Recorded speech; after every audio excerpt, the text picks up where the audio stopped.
تحریک انصاف کے ساتھ ایک مذاکرات حکومت کے چل رہے ہیں، اوپن چل رہے ہیں، اور ایک مذاکرات پردے کے پیچھے چل رہے ہیں. یہ میں نہیں کہہ رہا، یہ کہا جاتا ہے. اور ساتھ ہی یہ بھی بتایا جاتا ہے کہ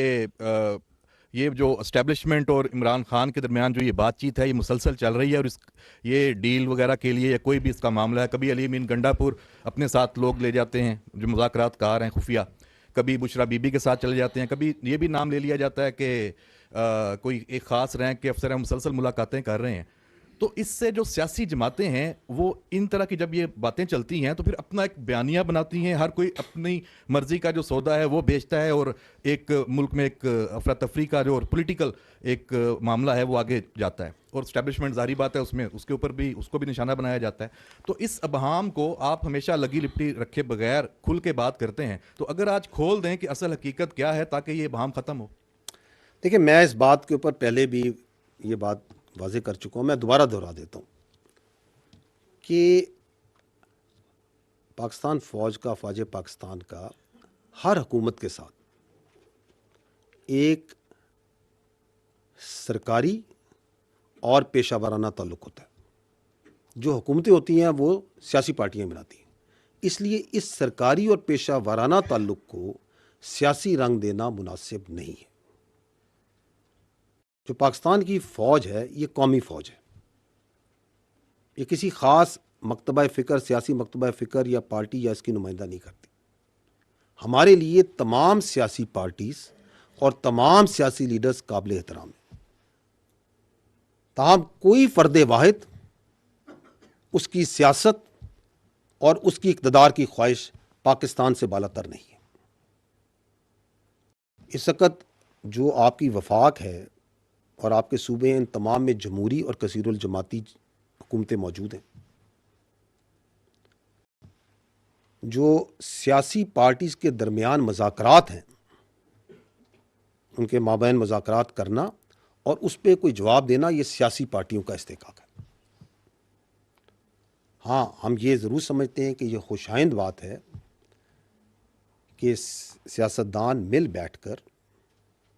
بات چیت کے ذریعے اپنے اختلافات اور مسائل کو حل کریں، نہ کہ انتشاری اور پرتشدد سیاست کے ذریعے.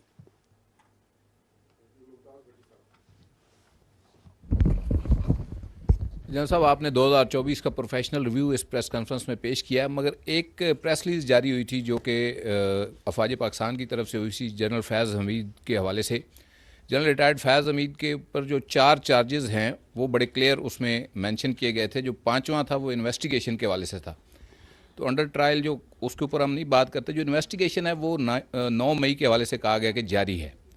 9 مئی ایک خاص سیاسی جماعت پی ٹی آئی سے جڑا ہوا ہے، اسی کے لوگوں کو سزائیں ہوئی ہیں. تو کیا اب جنرل فیض حمید سے جو تحقیقات ہیں اس کا دائرہ عمران خان تک بھی بڑھ سکتا ہے، اور اس کے اوپر جو عمران خان ہے ان کا بھی ٹرائل ہو سکتا ہے فیض حمید کے ساتھ؟ ٹھیک، دیکھیں بات یہ ہے کہ ملٹری ٹرائل کی آپ نے پہلے ہی بات کی. پہلے بات تو میں آپ کو کلیئر کر دوں کہ جو بھی ملٹری ٹرائل کورٹ مارشل ہے اس کے اندر جو ملزم ہوتا ہے اس کو ہر قسم کی قانونی حقوق حاصل ہوتے ہیں. وکیل کا ثبوت پیش کرنے کا میں پہلے کہہ چکا ہوں، اس طرح لیفٹیننٹ جنرل ریٹائرڈ فیض حمید کو بھی تمام قانونی حقوق اور معاونت حاصل ہے. جو فوج کا آپ کا یہ جو اکاؤنٹیبلٹی کا سسٹم ہے، خود احتسابی کا نظام ہے، یہ بڑا جامع ہے. And it works on evidence اور شواہد نہ کے الزامات پر. اور اگر فوج میں کوئی شخص اپنے عہدے، اپنے رینک کو ذاتی فائدے کے لیے یا کسی ذاتی یا کسی کولیکٹیو ایجنڈے کے لیے استعمال کرتا ہے، سیاسی ایجنڈے کے لیے استعمال کرتا ہے، تو یہ خود احتسابی کا نظام جو ہے یہ حرکت میں آتا ہے. آپ نے 9 مئی کی بات کی تو ہم یہ پہلے بھی کہہ چکے ہیں کہ دیکھیں 9 مئی کے پیچھے ایک مربوط منصوبہ بندی تھی، ایک مربوط سازش تھی. جو لوگ بھی اس منصوبہ بندی اور سازش میں ملوث تھے ان کو آئین اور قانون کے مطابق کیفر کردار تک پہنچانا ضروری ہے. اور ہمیں یہ معلوم ہونا چاہیے کہ ہر فوجی افسر کے لیے صرف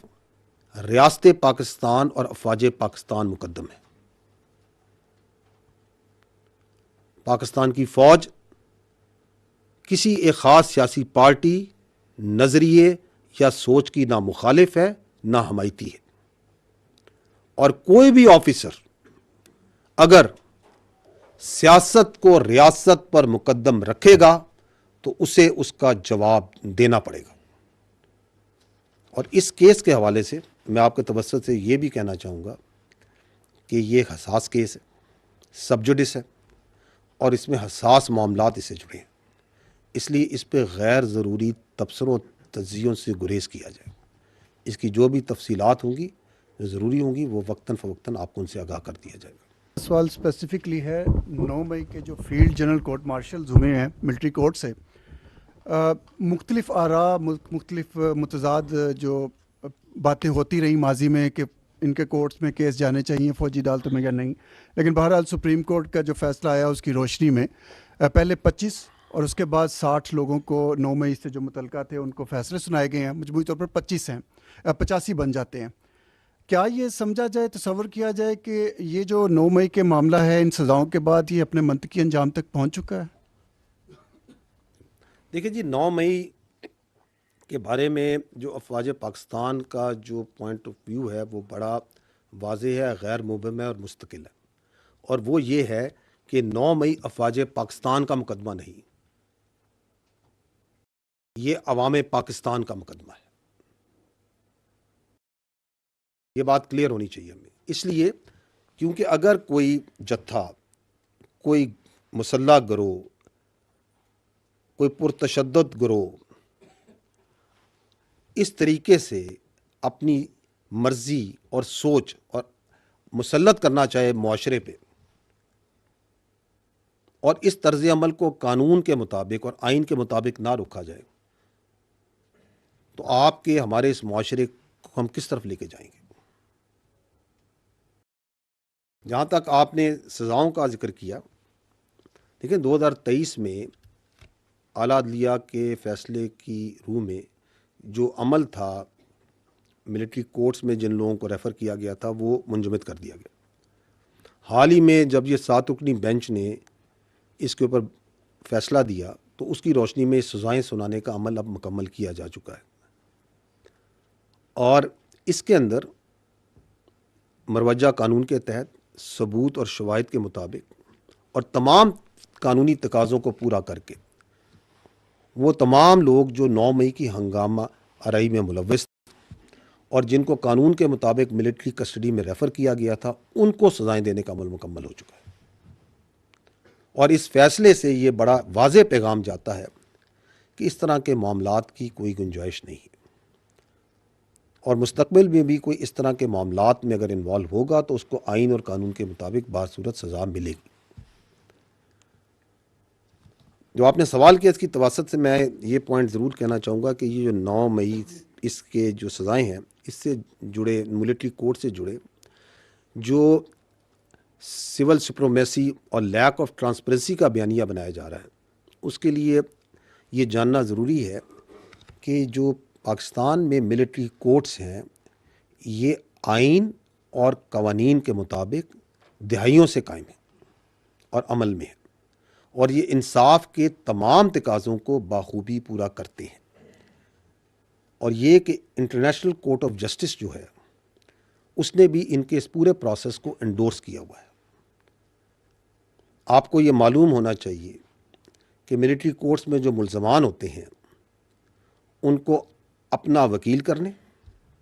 اپنا ایویڈنس پیش کرنے، اپنے گواہ لانے،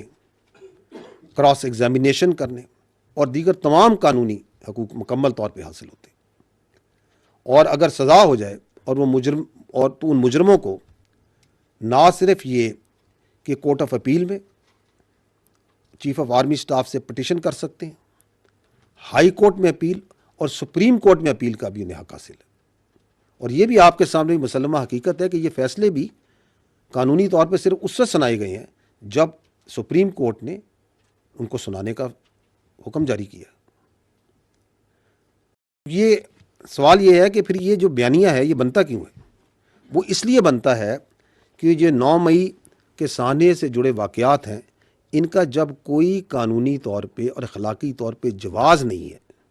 اور اس کو آپ کسی طریقے سے ڈیفینڈ نہیں کر سکتے، تو پھر ملٹری کورٹس کا جو پروسیس ہے اس پہ ایک پروپیگنڈا بنایا جاتا ہے. جبکہ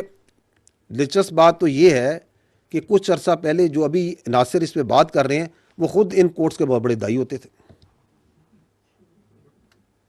اور اگر انٹرسٹنگلی میں آپ کو ایک اور چیز آپ کے توسط سے بتاتا ہوں کہ کچھ عرصہ پہلے تو یہ بیانیہ بنایا جا رہا تھا کہ یہ جو احتجاجی انتشاری ہیں یہ تو ایجنسیوں کے بندے ہیں, یہ تو پلانٹڈ لوگ ہیں, اور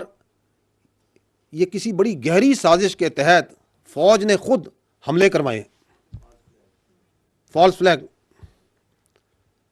تو چلیں اگر یہ ہم نے اپنی ایجنسیوں کے بندوں کو خود اپنے قانون کے تحت سزائیں دے دی ہیں تو ان انتشاریوں کو تو خوش ہونا چاہیے. اب وہ پریشان ہے اس لیے کیونکہ اپنے اقتدار کی ہوس میں وہ منافقت اور فریب کی آخری حدوں کو کراس کر چکے ہیں. دس از دی پرابلم.